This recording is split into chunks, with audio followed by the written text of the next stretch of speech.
COVID-19, I'd like to start off with some good news. You'll remember in our press conference last week, we talked about being added to the out-of-state quarantine list for the states of New Jersey, New York, and Connecticut. And at the time, I expressed my displeasure with that and the argument that we had that we frankly were doing okay criteria-wise, and we certainly weren't in the same ballpark as the other states that were on that list: Florida, Texas, California, Arizona, and states like that, Louisiana, and that we were just kind of on the borderline of their two criteria. Well, today we learned, after working with Governor Wolf in Pennsylvania, I talked to him the other day, we learned on Saturday that they had put us on their list.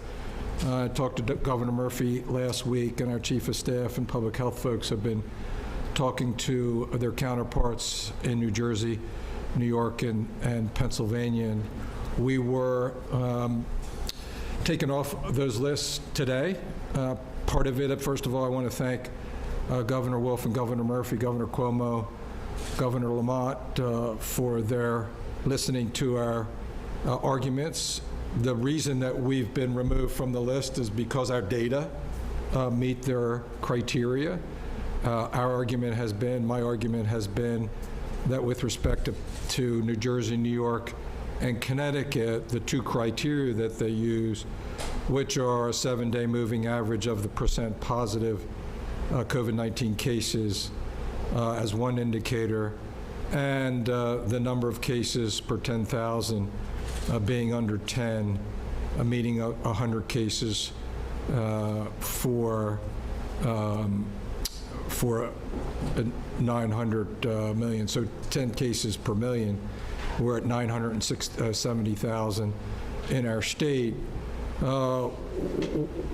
Really penalized Delaware for testing aggressively into an outbreak, the outbreak that we had among the beach communities, which pushed our numbers above that second metric, while we were 50% better than the metric on percent positive, which is one of the primary, maybe the primary criteria that we use to analyze our situation day to day, because it is a function of the number of tests we're doing, and we're certainly doing a lot more tests than we were 3 or 4 months ago, and the number of the amount of COVID-19 spread in a particular area. So thank you to Governors Wolf and Governor Murphy, Governor Cuomo.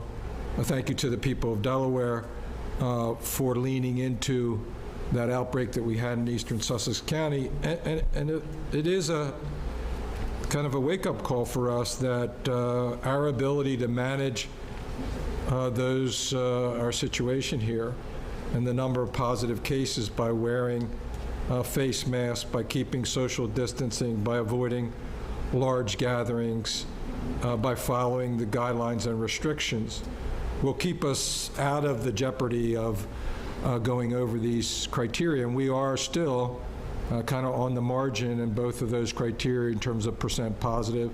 We're below 5%, and we'll show that in a minute. I'll show you some other indicators that compare us with the other states that are on the list to show that there's really no comparison between the situation on the ground here in Delaware and the situation in those other states, which were really the target of their out-of-state quarantine. We'll also talk today about the reopening of our schools. Both of these should be significant motivation for us to follow the guidelines, to follow the science, to take precautionary measures to keep ourselves and our families safe, and to do everything we can to keep our numbers low.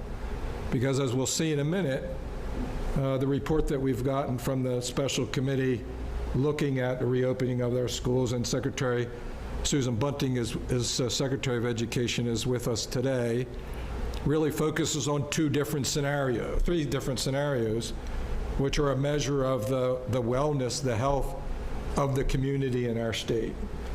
And so it'll be a green category, which is the safest health condition in the state, a yellow category, which is a hybrid of of good and bad, if you will, and a different approach.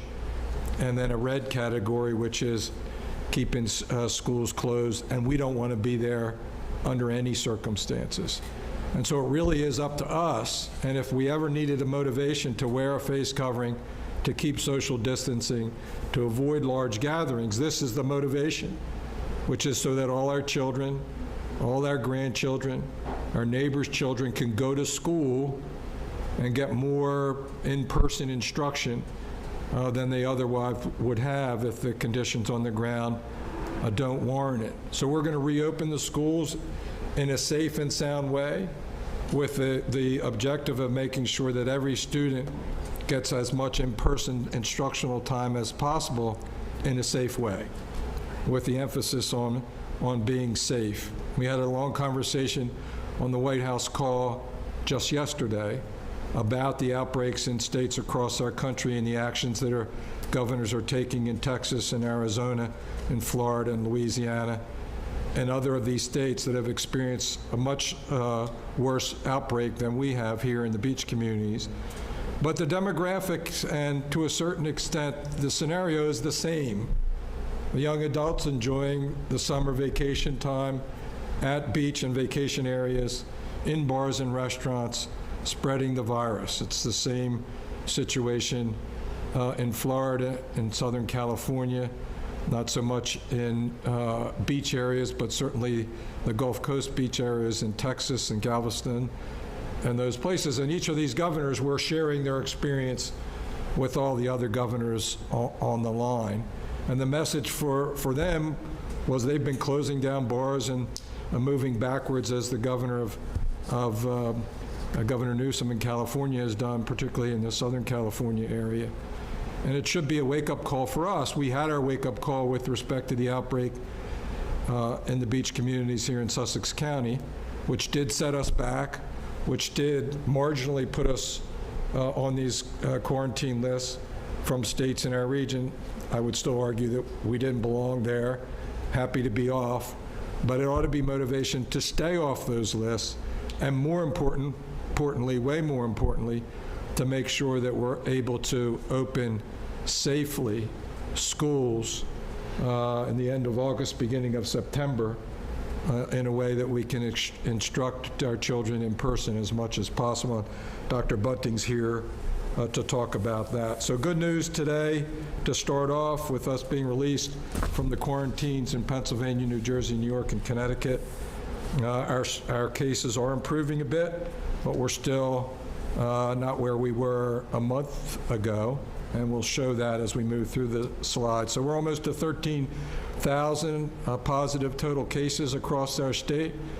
Our new cases there are on a moving, 5-day moving average of 92.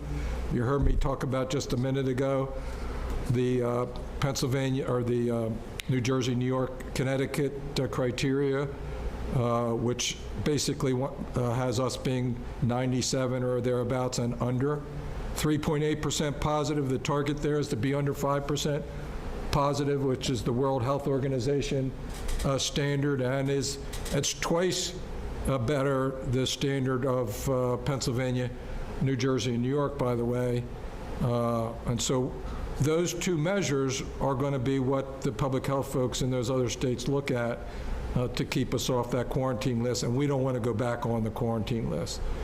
Sadly, 518 total deaths, although those number of deaths have really has not increased by a significant amount and recently, thank God, and we're down under 50 current hospitalizations. I've always pointed to that number. That is not a number that even plays in to the calculation of the other states with respect to quarantine. For us, it's a very important number because we know how real it is. We know the criticality of those patients, and you can see only 10 are critical hospitalizations, and it is an indicator of the seriousness of the illness that people are getting in our state. One of the things that we know, and it's a little bit sobering, is that a lot of the positive cases are with people who are non-symptomatic, who don't feel like they're sick. And it's disturbing because that's the first indicator for somebody to go and get tested. But if you're not feeling sick, there's not as much of a motivation to get tested. And of course, we're encouraging people, whether they're symptomatic or not, to get tested so we have an idea of the spread in our community, both symptomatic and asymptomatic. So 5,800 positive cases in Newcastle County. Kent County is increasing a little bit. We haven't seen much of this, but they light up a little bit on the map in terms of having percent positive a little bit above 5%, or at least on an increasing basis. And so we need to take a look at what's happening there.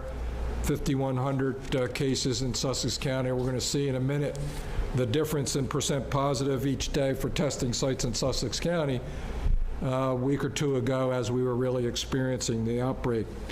Again, the breakdown in terms of the number of cases by age group, again, that young adult category continues to grow with respect to the number of positive cases there. You can see the 34 bar is the largest. It's also a pretty big cohort, so the rate of cases by age is, for that middle age, the young adult and the middle age, 35 to 49, about the same in terms of the rate of cases.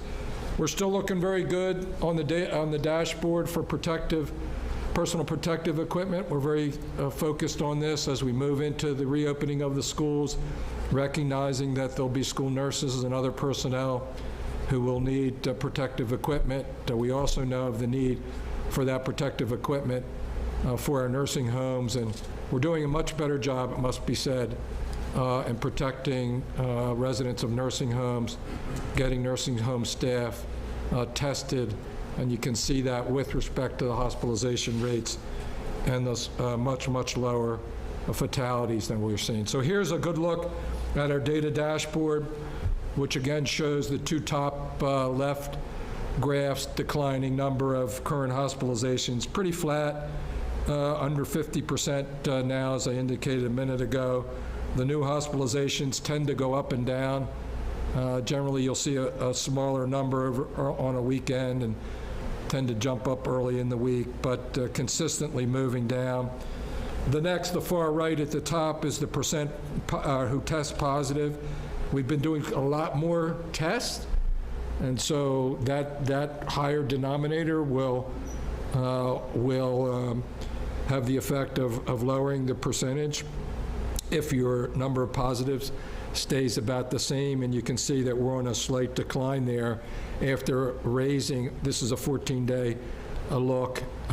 If you look back another 14 days, you would see it, an increase, and then this slight decline, and then the new positive cases each day. Again, the indicator that got us in trouble and on the quarantine list with with New Jersey, New York, and Connecticut now under that rate that of about 97 per day, which puts you on that list.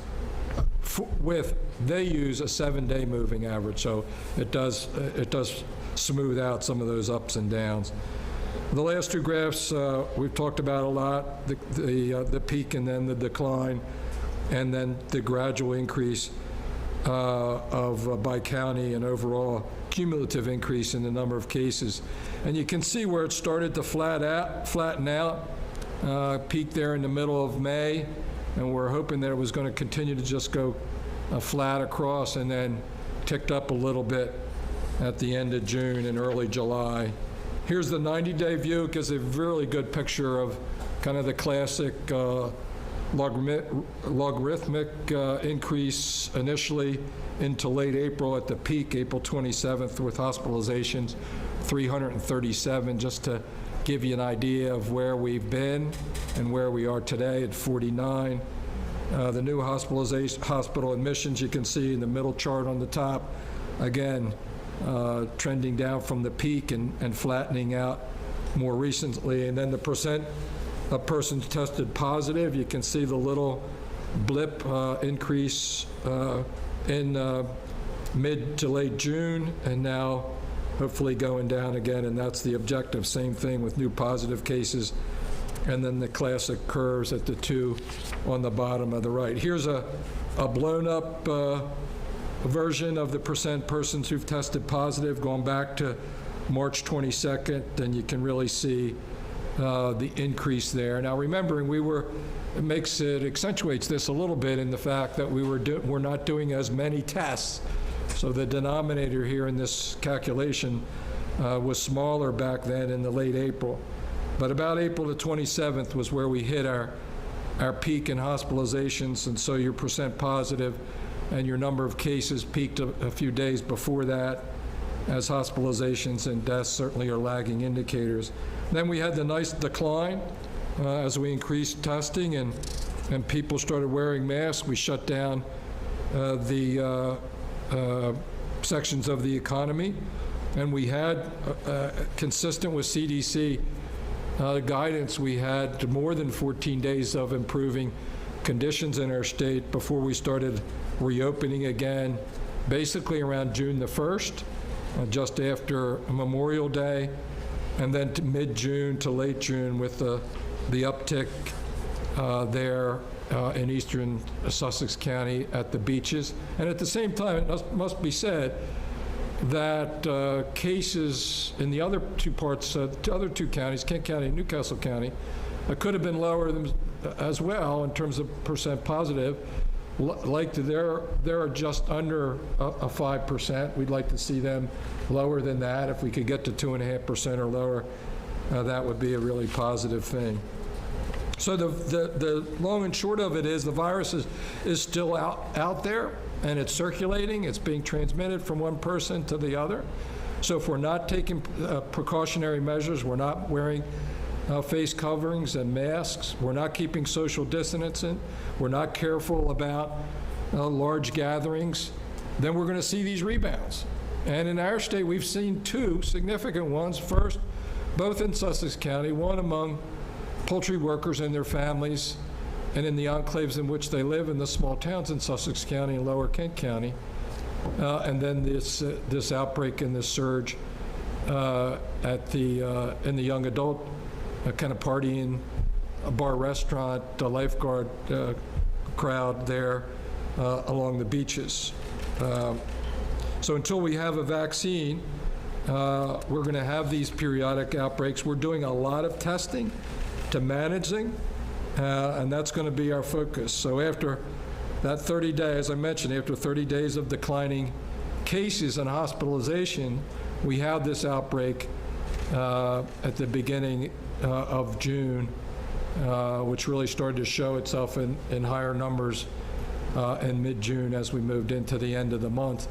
And it started with really just kind of bad, with some complacency and some bad decision-making around senior week for high school students, and then as the bars and restaurants and the tourism crowd started the summer. So we've tested hundreds, and hundreds turned out.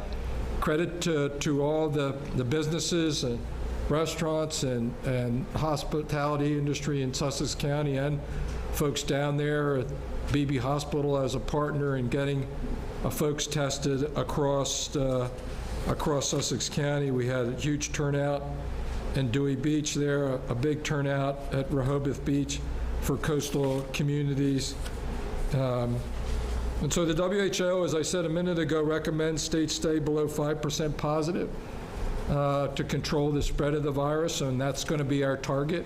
We're under that statewide, not quite there in the beach communities, but we expect to get there and stay there soon. So here's just a snapshot of where we've been, how we peaked out there in June at 7% percent positives in one of the Lewis sites, and at 10% positive in the Rehoboth Beach, Rehoboth Dewey Beach. That's a zip code area.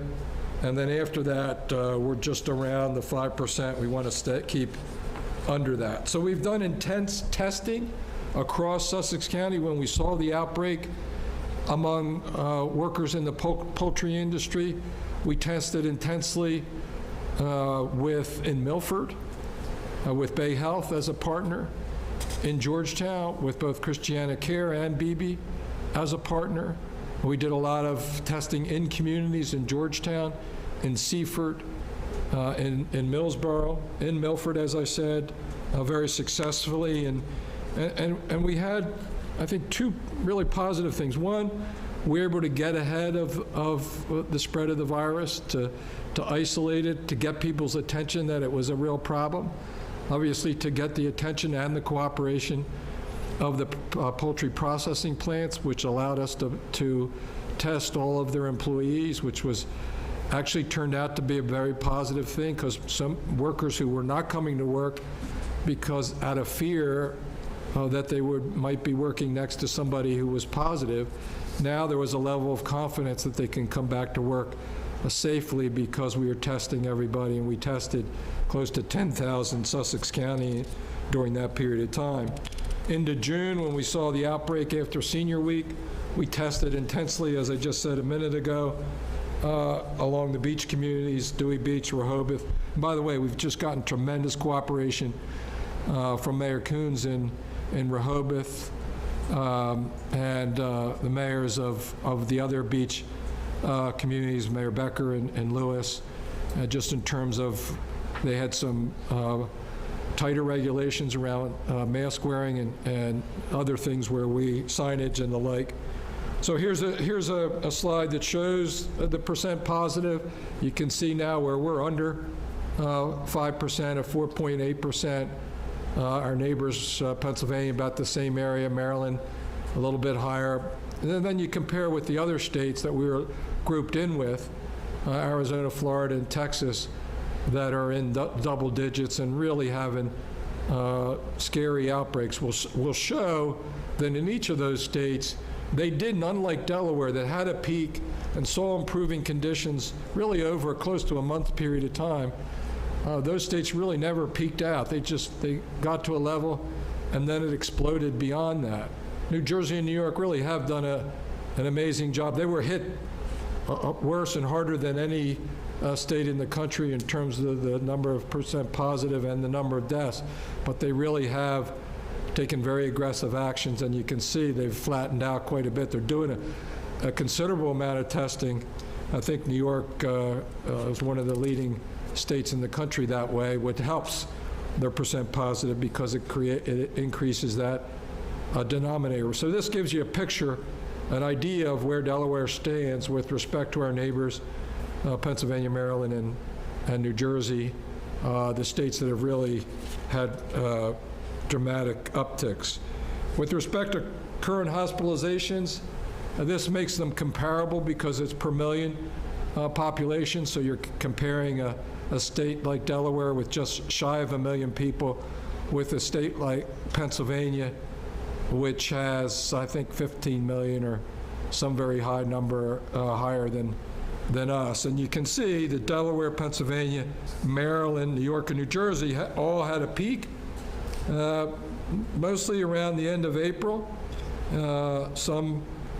But Florida, Texas, Arizona, they just kept going and have accelerated from there. I think if you change the scale there, you do see one of those states actually has a little bit of a rise and then a decline. So very different experiences. The dotted line there is the national 7-day average for hospitalizations, and so you can compare that national number to our number, and you can see that the national number and these other state numbers have started to increase again, where Delaware continues to bottom out on hospitalizations, and that's a really good thing.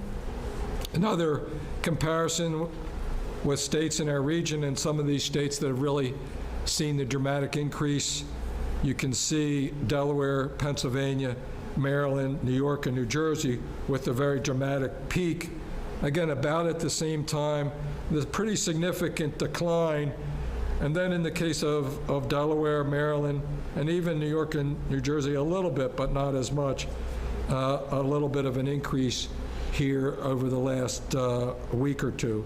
Florida, Texas, and Arizona, and states like that, you can see a continual rise. Never really had the 14-day improving conditions, which were the guidelines for CDC's reopening of the economy, so very different.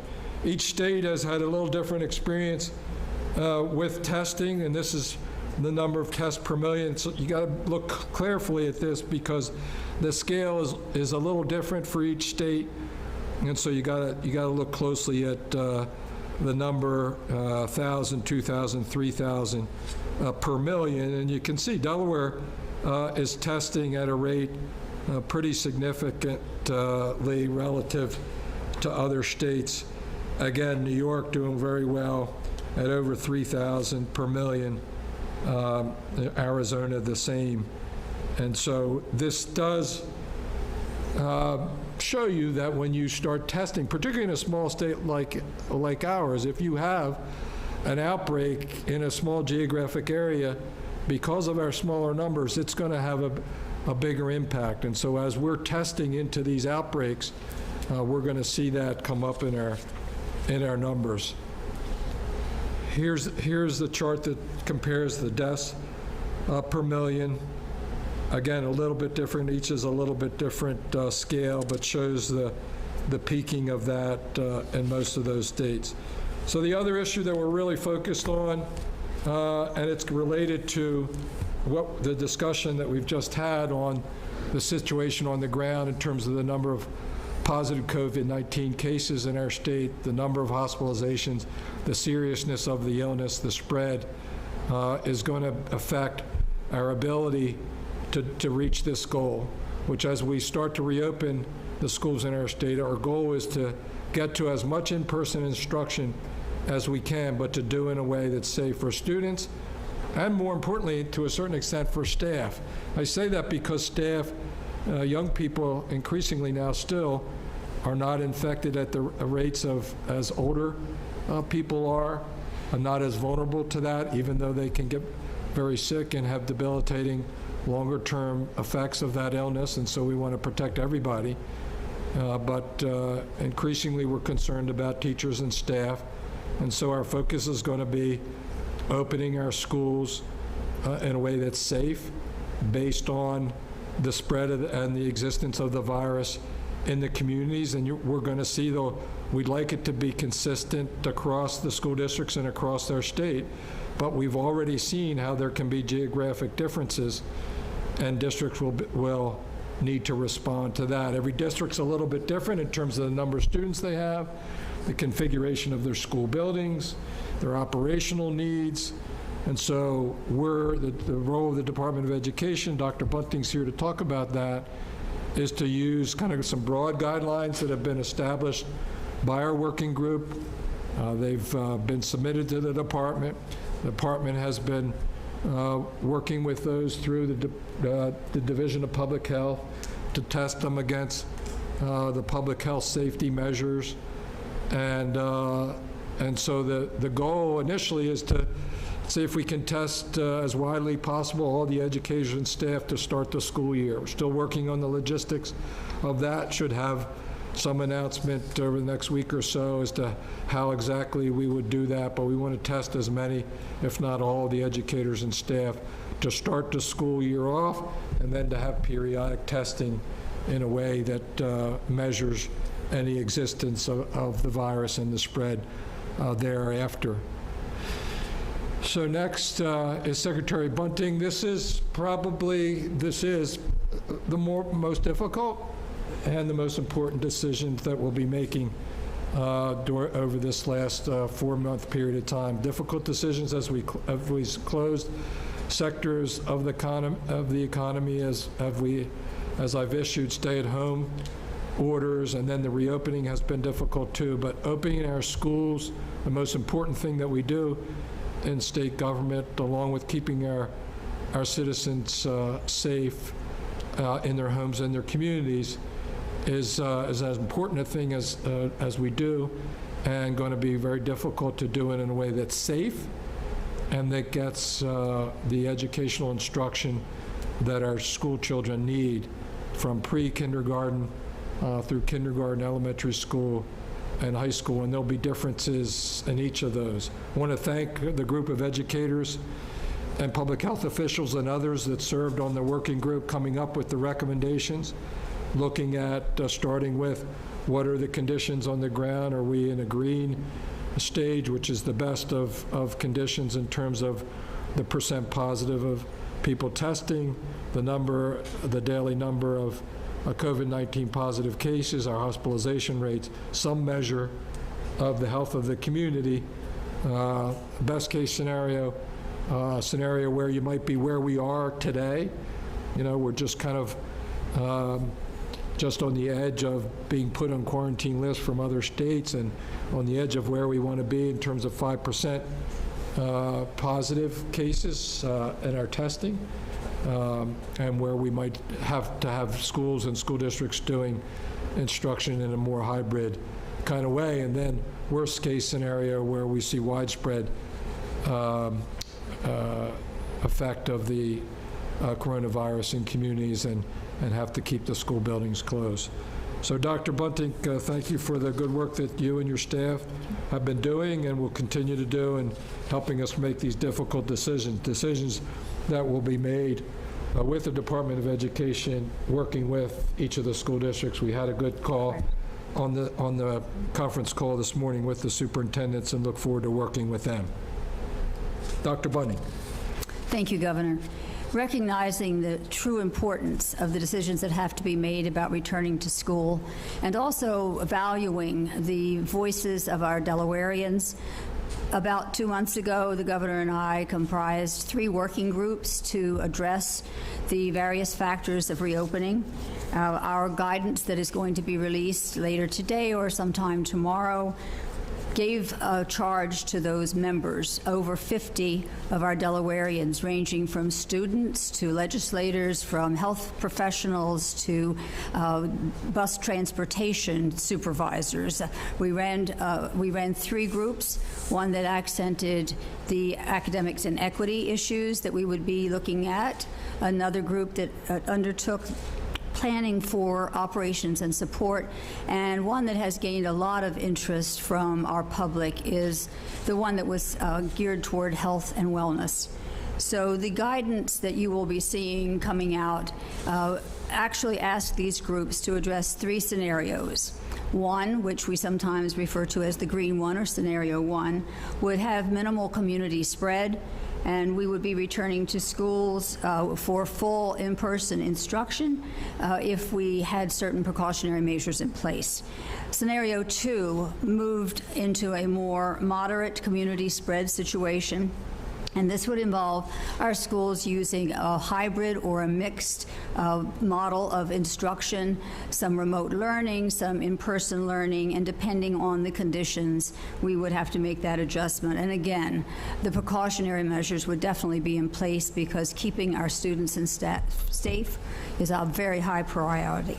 And scenario 3 would be our school buildings being closed because of a significant, or sometimes we use a significant or a very strong, a substantial community spread. So the groups worked diligently over the course of 5 or 6 weeks to give us recommendations, and those recommendations are the basis of what you will be seeing in the guidance.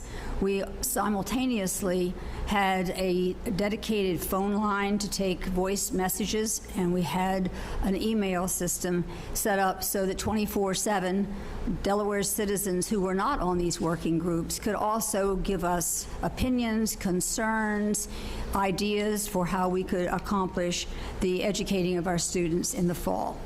So what you will see, as I mentioned in the reopening guidance, is something that districts and charters will use to support the continued development of the plans in their individual districts or charters. And if we think about it, this collaboration between the Division of Public Health and the Department of Education is really going to lay out what schools must plan for, and then the individual school districts have to take the task of making sure that this works in the particular school district according to their needs, their size, their buildings, their population, and so forth. And that will possibly take a different look in different places.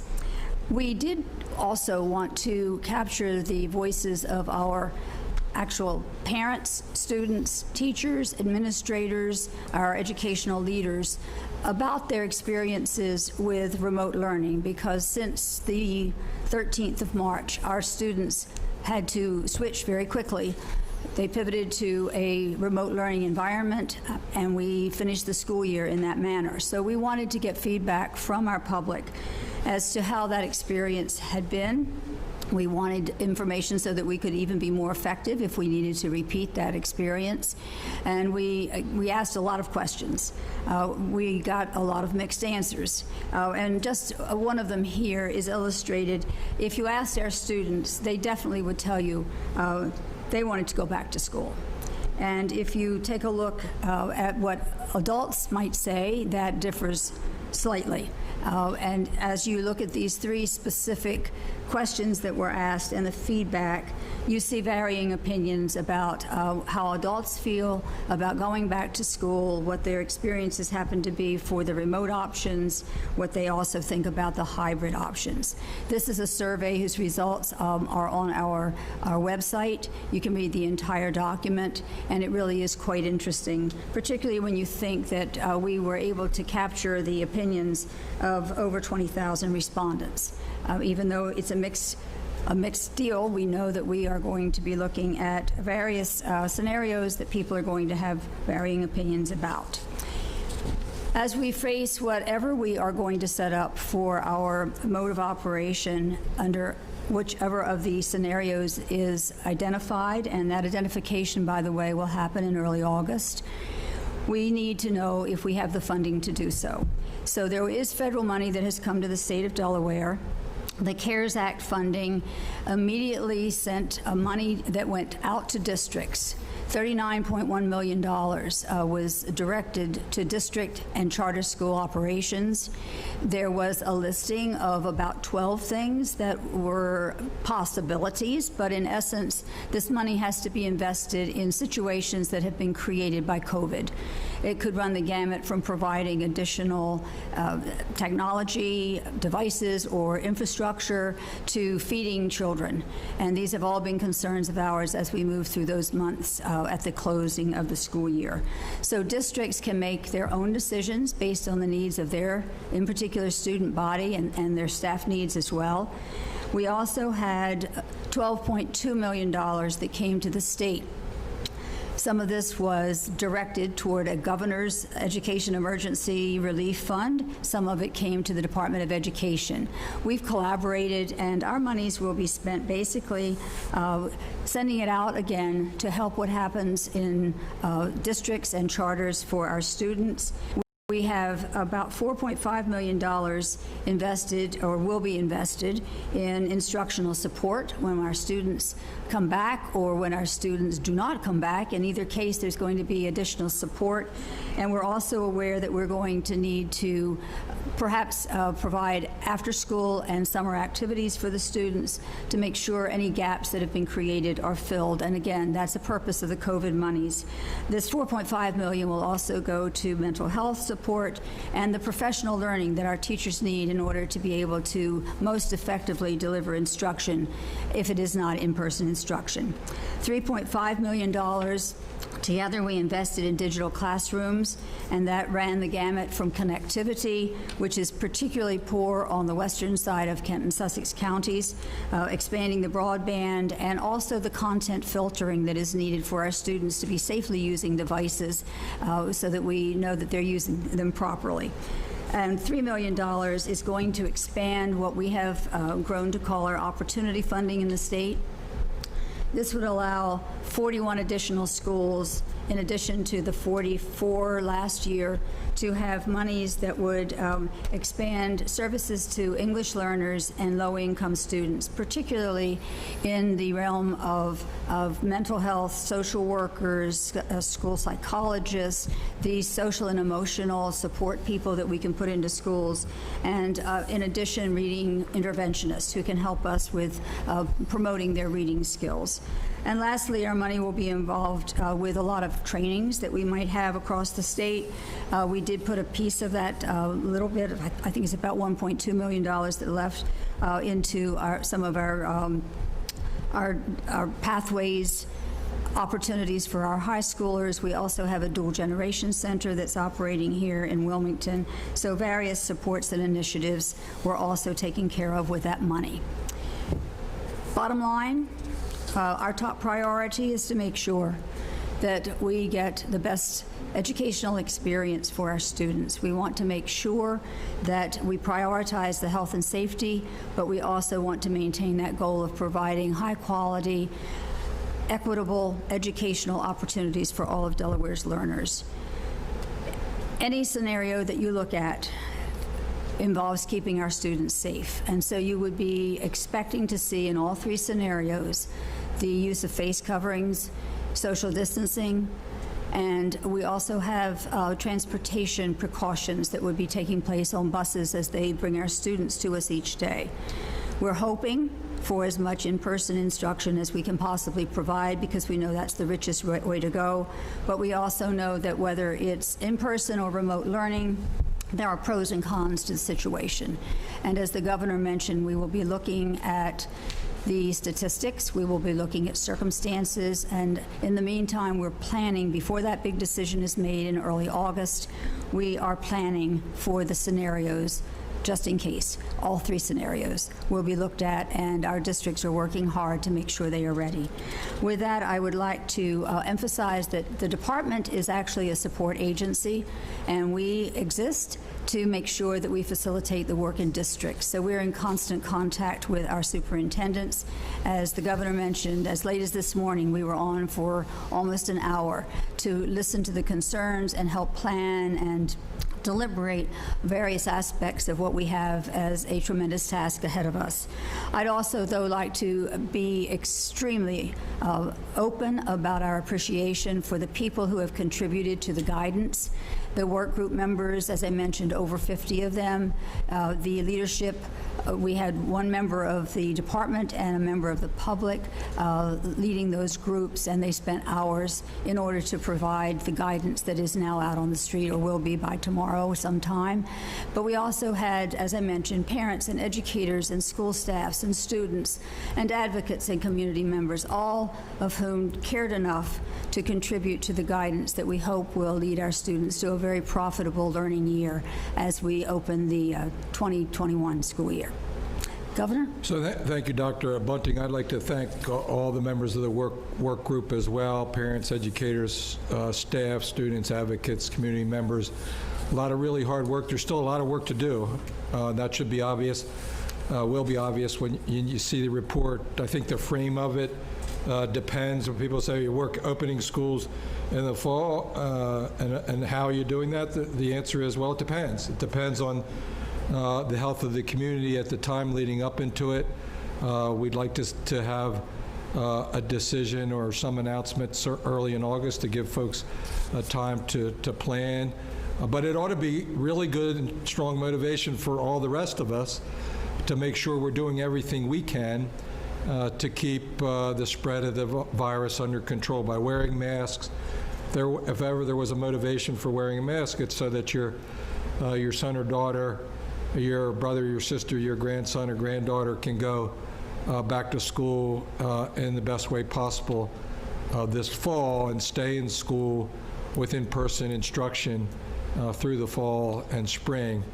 All the public health experts tell us that there's some kind of rebound coming in the fall. We need to be ready for it. We need to have school communities that are prepared, that have changed their physical environments to protect the safety of teachers and students, and environments where our students can learn, and all of us need to pitch in to make sure that that can happen. Dr. Rattay, lots of work from the division, never seems to end with testing and all the rest. I appreciate the work that your staff continues to do for us. Great, thank you so much, Governor. And from a public health perspective, we agree so completely with what you have just said. From my perspective as a pediatrician and a public health official and a mom of school-age kids, I feel very much in line with the recommendations of the American Academy of Pediatrics, which is that it is vitally important that we do everything we can as a state to get our kids back to school as much as possible with face-to-face environments as much as we can in the fall. I mean, students in school obviously receive important academic support, but schools provide so much more than academics to kids and adolescents. In addition, children learn social and emotional skills and exercise and healthy meals and access to mental health support, the internet, and other vital services. And many of these are difficult to get in an online-only learning environment. I had the opportunity to visit an elementary school with the DOE Deputy Secretary, Christina Loyce, who I just want to give a huge shout out to. And I was really shocked at one elementary school to learn that only 40% of elementary school students in that school had remained engaged in remote learning by the end of the school year. For me, that was really staggering and reinforced the need to get kids back in a physical school building, but we are absolutely obligated to do it in a way that keeps students and staff safe by using key prevention strategies and mitigating the potential spread for COVID-19. Now, there is some good news that the evidence to date suggests that kids and adolescents, children and adolescents, are less likely to have symptoms of severe disease. They're also less likely to become infected and to spread the virus. And that is, there's a new study that looks at kids who are ages 10 and under who seem to be less likely to become infected in comparison to kids 10 and up. And that helps us in the way we're thinking about safety for kids. But certainly, it doesn't mean that the risk doesn't exist for any school-age child, as well as the staff who are in those school buildings. So grateful for the collaboration that DPH has with Department of Education, and we have been working very closely with them to determine the best, safest ways to get kids back into schools. We've talked a lot about face coverings at these press briefings. The science is very supportive of this being probably the most important tool for keeping this infection under control. Because of some of the newer studies, we feel it's critically important for kids who are around 10 and older or grade 4 and older to be required to wear face coverings, and all adults, especially inside school buildings. Certainly for kids under 4th grade, we strongly encourage those younger children to wear face coverings, and especially if they are less than 6 feet apart in school buildings. Social distancing, again, we talk about it all the time here, and that's going to be key. Very key to keeping kids and staff safe. Kids need to be social distance. Ideally, we aim for 6 feet or more. There is some science that supports 3 feet or more, as long as the children are wearing a face covering. We've talked a lot about hand hygiene, hand washing, and having access to hand sanitizers being important.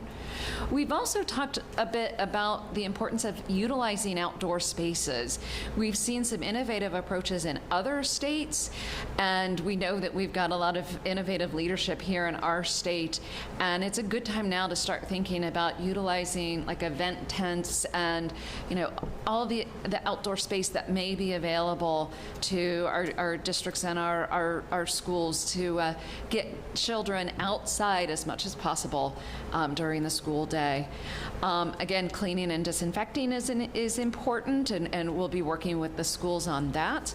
Additionally, on the next slide, we talk about the importance of risk assessments. It's important that that children and staff are not going to school if they have any signs of COVID or should be in isolation or quarantine. And so we're working with Department of Education on we have a tool that can be used before kids and staff go to school in the morning. We have a long history of working with school nurses on infection measures. They contact our Office of epidemiology on a regular basis if they're seeing infections. We have protocols already in place from the spring around COVID-19. It's going to be critically important that we continue to work with the school nurses on reporting cases to us and vice versa, so that we make sure that we have good contact tracing and isolation and quarantine of those who are sick or exposed. And additionally, each school will have a school coordinator, and we will work with them on social distancing and on cleaning and disinfecting schools as is appropriate. So the main point I want to get across is we will continue to work with Department of Education and the schools and the districts to ensure that we are, as a supportive agency, providing the support that is needed for schools to be ready and to progress through the year as we move forward. I want to pivot here for a moment and talk a little bit about statewide testing. We are putting on our website today a new updated testing plan. I'm calling it 3.0. Testing has evolved quite a lot from the beginning since February, when we had very limited testing, to testing only symptomatic people. For quite some time, our hospitals were really central and key to our being able to do testing, but we have evolved. We continue to evolve, and our goal at this point is that Delawareans have easy access to COVID testing of their choice when and where they need it, and also that we are getting results back as quickly as possible. So on the next slide, I talk about some of the balancing of needs, which is we want this to be, again, easy and predictable for members of the community to know where they can get tested and to have easy access to testing 7 days a week. It's also important that we are flexible. As the governor's talked about, we respond to outbreaks like at the beach or with the poultry plants or in high rises where we see a cluster of cases or an outbreak. It's critical that we continue to be able to work with partners to respond and test. But also sustainability is key in our thinking. We want to use our resources as wisely as possible, which is a part of how our plan was shaped.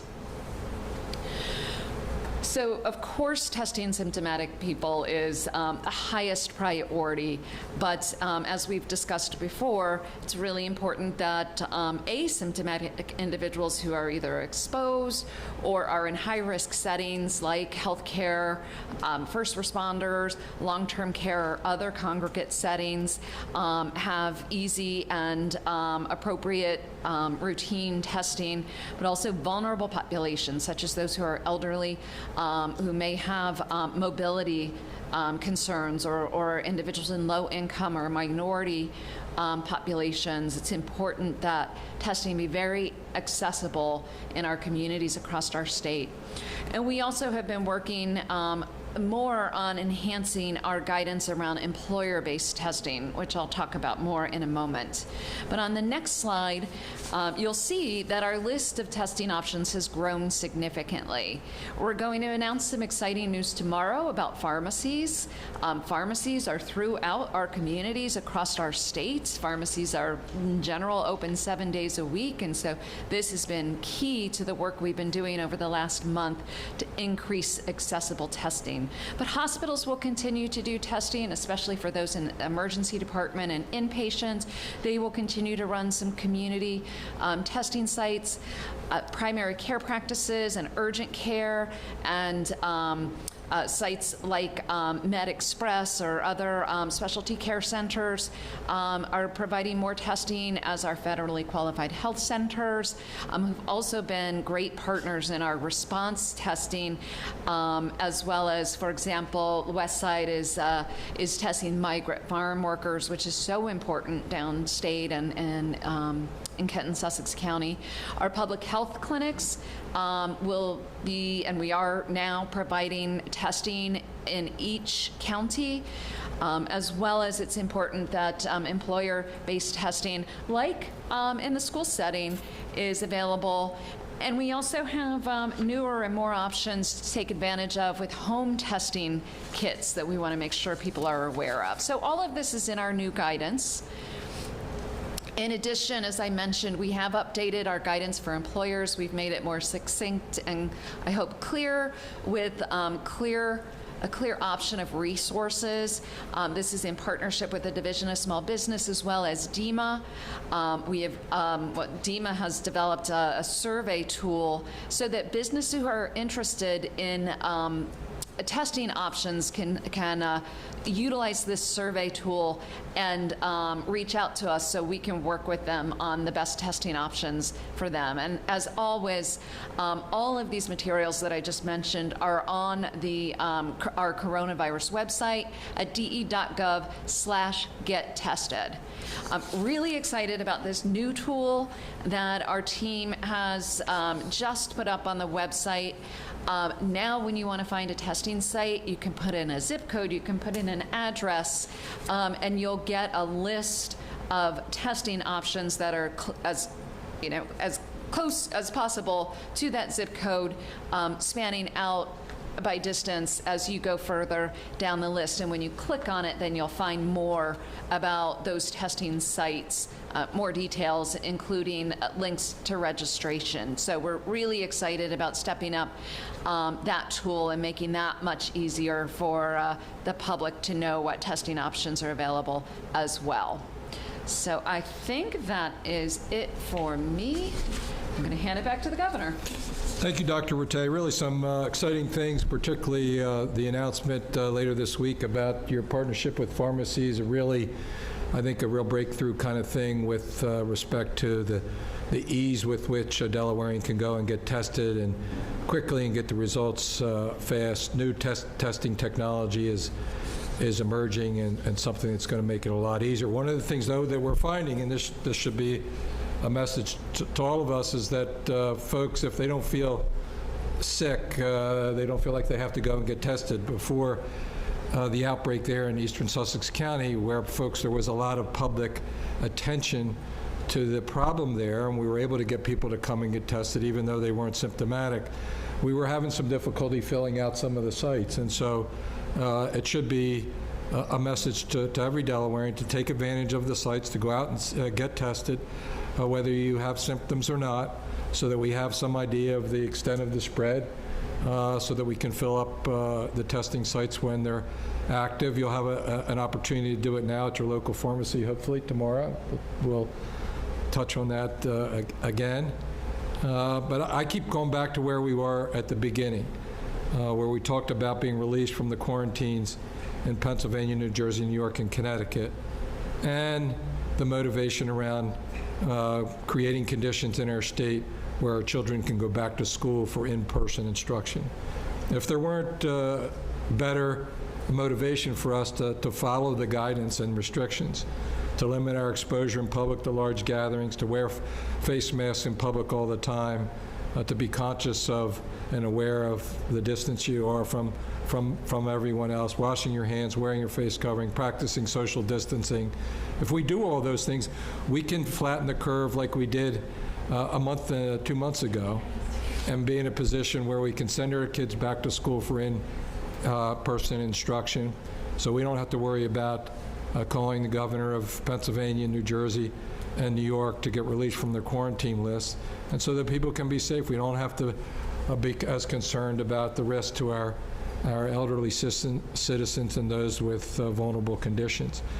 But it's up to us. It's up to us to act with a sense of community and to take what are really simple precautionary measures, and that's everybody. We're asking everybody to do that. So with that, I know we have a number of people that are here.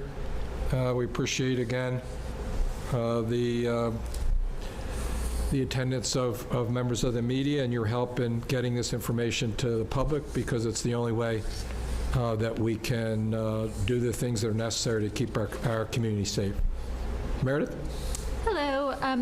President Trump has demanded that schools, when they reopen the fall, that children are in the schools physically, and has also threatened federal funding if that isn't the case. I'm curious for the Governor and Secretary if you react to that, but also how much does that factor into the decision making in terms of what the Trump administration wants for school reopening?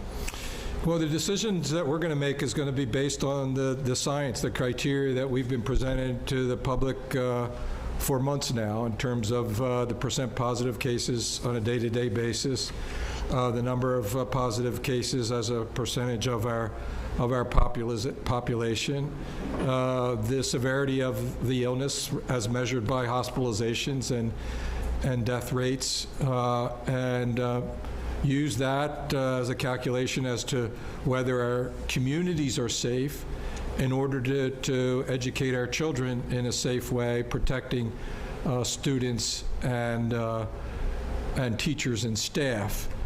And we have a weekly call with the White House. The Vice President is the point person on that. We have, as part of those calls, representatives from CDC, NIH, Dr. Birx, Dr. Fauci, and we'll use that information and the guidance from the Division of Public Health to make those decisions in conjunction with the school districts in terms of the opening of schools and districts and under what conditions. Dr. Bunning?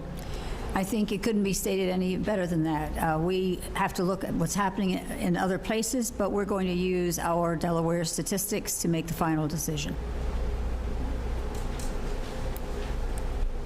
Hi, I had a question for Secretary Bunting. In your conversations with superintendents, what seem to be some of the biggest challenges that they're facing when putting together these different scenarios and plans for reopening? They've been working on them for a couple of weeks. They always are concerned about how things will play out. I think their biggest concern right now is into which plan do they put most energy and most expertise. So they're really dependent upon finalizing plans based on decisions that will be made in the next couple of weeks. And the constant conversation, both among the chiefs, and then we've had an internal working group since March 13th, and 3 of the chiefs, 1 from each county, 3 of the chiefs are involved in those conversations. So they have then extra information about the financial status and the health status and all the extra things that they would need to be communicating. So our communication system is quite strong, and I have to give a lot of credit to the governor for frequently having conversations with the superintendents, and that's been going on since the crisis began. And if I may, we had a conference call with the superintendents this morning, and what I heard from Kevin Fitzgerald was a concern that I think anybody who thinks about it could understand, and that is the challenges of transportation. Mm-hmm. You know, particularly if you're moving children at different times. The challenge of enforcing mask wearing, particularly in a high school setting. How do you enforce that in a way? You know how high school students can be, challenging situation. And then I think the other one was just the flexibility. Correct. And I think that's key. And as long as the districts are following the kind of the general overall guidelines, you know, they're going to have different geometries in their schools. A lot of it comes down with the space that they have. But I think the really positive thing, and Dr. Bunting mentioned it, we've been talking to them almost, I guess, every other week. You have. Through, you know, for the last 4 months. And so we've developed, I think, a pretty good rapport and at least an understanding that we're all trying to do the right thing. All right, this question is from Susan Camphora at Coastal Point. What is the governor's timetable for allowing bars to reopen as they were at the end of June, since hospitalizations are going down? Yeah, I don't think we have a timetable. What I would say is one of the main things that was mentioned, scenarios that was mentioned on the White House call yesterday by the governor of Texas, by the governor of Arizona, in particular those two, and by Dr. Birx, was these venues vacation, summer venues where young adults congregate, party, and aren't as disciplined with respect to the protections. And it's clearly a source of coronavirus spread. We know it is in Delaware because we've, through our kind of interviews and the information that we've received in our beach communities and just observing the lack of compliance, that these are kind of hot spots. Bars are not completely closed in Delaware. Let's be clear about that. If they can arrange to have table settings in a bar, they're able to be open. But again, the public health guidelines hold in those situations with respect to social distancing, mask wearing, and the rest. I mean, so we're going to, look, now our focus is on reopening the schools. It's a pretty strong motivation. It should be a strong motivation for all of us to be careful, to follow the guidance and the restrictions, and to be more attentive to managing the risk. The next question's from Nick Ciolino at Delaware Public Media. Other states are seeing a resurgence of the virus, and some are even deciding to go back into lockdown. Going forward, will Delaware continue to base its decisions on local data, or will the spread of the virus in other parts of the country have any bearing on our state? Yeah, I think we follow local data closest. Even sub areas here in our state. We've talked about it at these briefings for the last several months in terms of the poultry industry in Lower Kent and Sussex County, in terms of the outbreak at the beaches. Our closure of bars is just for those zip codes in the beach areas.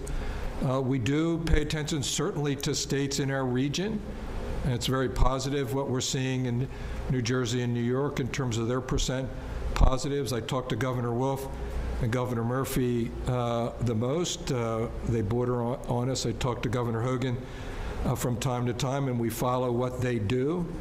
And so this problem with respect to bars and restaurants and social vacation sites, hospitality industry sites, and the clear connection with the outbreak of the virus is instructive to us. And we've seen it in our own state, and we're just thinking through what are the ways to control it, knowing that the people who have the virus and who are spreading it are in a demographic where it's not just in these social gatherings, public social gatherings, but they go back and have parties in their apartments, in their houses, and the like. And we just need to be careful about unintended consequences. So yeah, it's a combination, I think, of what's happening in other states, what we can learn from them, certainly the data that draws it. Now, with respect to this particular issue and connection with hospitalizations, although hospitalizations is the thing that I've focused on the most, when it comes to quarantining with Pennsylvania and New Jersey, New York, and Connecticut, they're not looking at hospitalizations at all. And so we can have a negative consequence, and our hospitalizations can be, as they have been, considerably lower than they've been, throughout the peak. But our cases are above the cutoff. Next question's from Peter Osborne at Delaware Business Times. Have we gotten to a point yet where we feel that we can effectively do contact tracing? That's a question, I think, for Dr. Rattay. I think it's something. What I would just say is that, again, reflecting on the White House call, and listening to other states. To the last question, are we learning from other states? Every state, I think, is trying to figure out how to make that work. Yeah, I think we're really thrilled with our ability to have stood up a robust contact tracing system in Delaware, beginning with the National Guard and now with our partners at NORC and Innovational. I'm really proud of how so many partners have come together and stood this up, and we do have the capacity to investigate every positive case and to trace their contacts. I think one of the greatest challenges here and across the nation is a lot of people don't want to take the call and have the conversation with the contact tracers about what it means to be a contact. Many people don't pick up their phones, right? But what we really want to encourage people is to take our call. If you see on your phone a call from DE Public Health, please do answer it. We will be giving you important information, and it's really, really important to control the spread of the infection, that everybody who is either a positive case or who is a contact is participating in this response by picking up the phone and having the discussion and isolating or quarantining as appropriate and monitoring their symptoms and getting tested. So we do have the capacity. It's really important that the public be a part of the solution. And our ability to do that will again help us open our schools in a safe way and have more in-person instruction, because we'll have a healthier community. The next question's from Amy Cherry at WDEL. When were the 300 inmates who tested positive for COVID-19 at Sussex Correctional Institution recently added to the COVID-19 numbers? Was this addition across several days? And how can we distinguish between an outbreak at the beaches versus the outbreak at the facility? Yeah, so I think we're trying to get the answer to that question. I don't know if we have it. Do you have it now? Yeah, so I have learned that those positive cases were tested at a lab that has not been directly connected to our system yet. So they will be incorporated into our system, but they're not in our numbers yet. They will likely be incorporated into our system on the day that they were tested. So it won't come in as a clump of 300 positive cases, but they are not yet reflected in our numbers. All right, we have two more questions. This one's from Melissa Steele at Cape Gazette. Will the state offer more financial support to districts that open or go to a hybrid system, or for any COVID-related costs they may incur? Well, we did have a slide, and see if we can get it up on the board again, that showed resources that were coming from the CARES Act. Correct. A significant amount of those resources have gone directly to the school districts. There you go, $39 million of the CARES Act funding, and thanks to our congressional delegation, Senator Carper, Senator Coons, and Congresswoman Blunt Rochester, another $12 million were dollars that came to the states that the districts are making application to the Department of Education on, where we will distribute to them.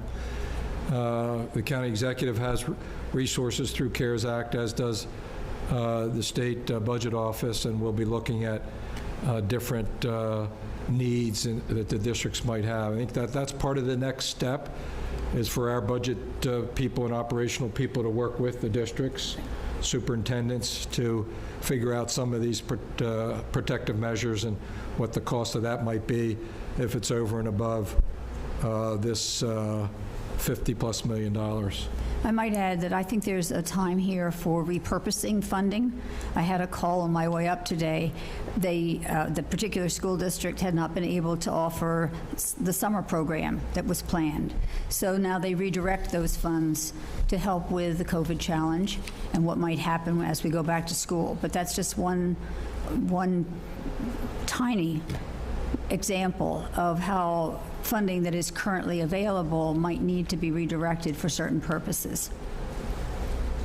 All right, last questions from Peter Osborne at Delaware Business Times. What happens to our current supply level of PPE if the schools open on time in Delaware? Can the current supply chain handle the increase in testing and cases and the addition of Delaware schools to the mix?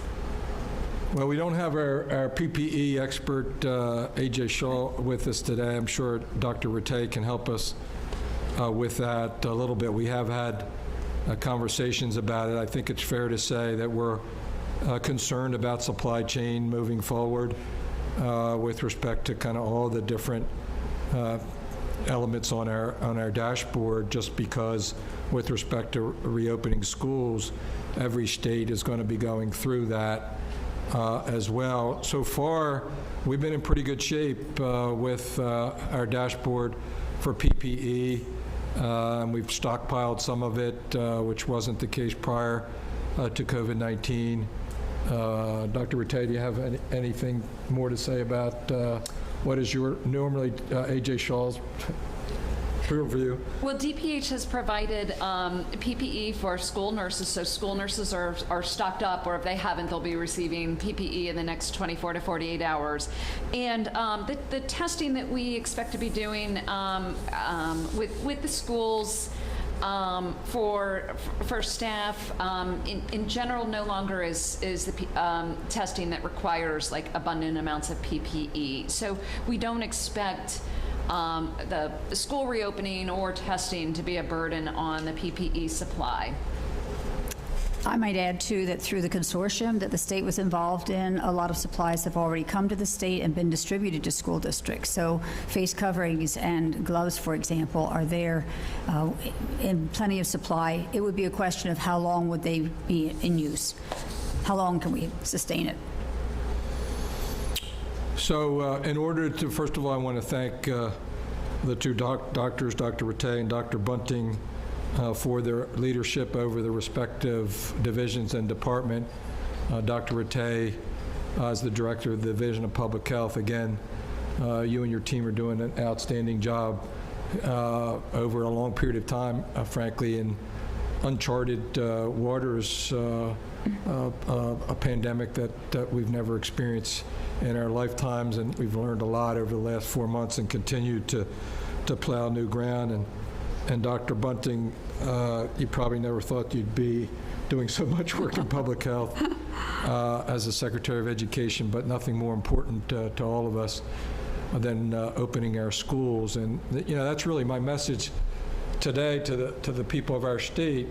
The most important thing we do, the most important to our state in the long term, most important thing to our state in the long term is the education of our children, and the success of our state, the success of individuals and families will depend on that.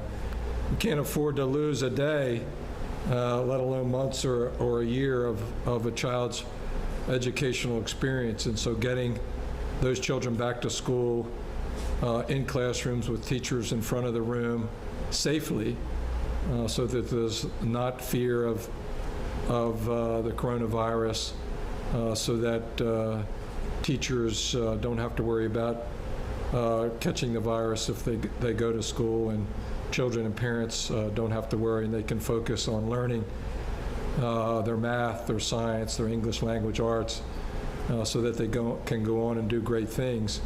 It's really going to depend on our ability to keep flattening that curve, to do the things that we've done over the last 3 months. We're not in any kind of lockdown now. We don't have a stay-at-home order.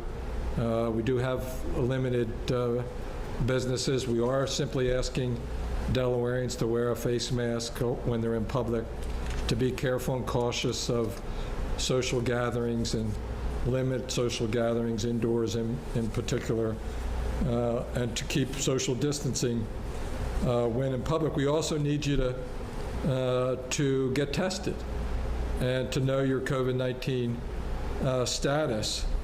So if you haven't gotten tested, you can do it and look at the sites available at de.gov/gettested, so you can know your COVID-19 status. We need to fill up our test sites as we advertise them. We need us also, if you test positive, to help trace the virus. We've learned a lot about the outbreak, particularly in the beach communities, through interviews that we've had with those who've tested positives. And so help us trace the virus by answering when public health calls to tell us who you might have come in contact with, all confidential. And we'll be able to isolate those that are COVID-19 positive and protect everyone else. And if we're able to do that, we'll be able to prevent the spread and enable our children to go back to school in a way that will enable them to be successful in the long term and not miss days of instruction and education. So prevent the spread. Stay at home if you're sick. Wash your hands often for 20 seconds. Use those hand sanitizers when you're going in or coming out of the grocery stores. Wear a face mask, most importantly, or face covering, and try to stay at least 6 feet apart. Thank you very much for joining us today, and we look forward to seeing you next time.